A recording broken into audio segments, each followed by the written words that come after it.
This section has a few graphing questions where you actually draw the graph on the computer. So let me show you how it works. So here we have x squared divided by 25 plus y squared over 9 equals 1.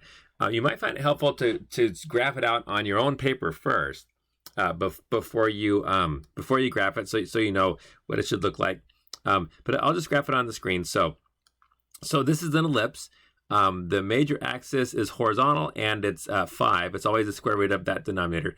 And the minor axis is 3 and that's vertical. So here's what you do. Is first you click the little picture of an ellipse right there.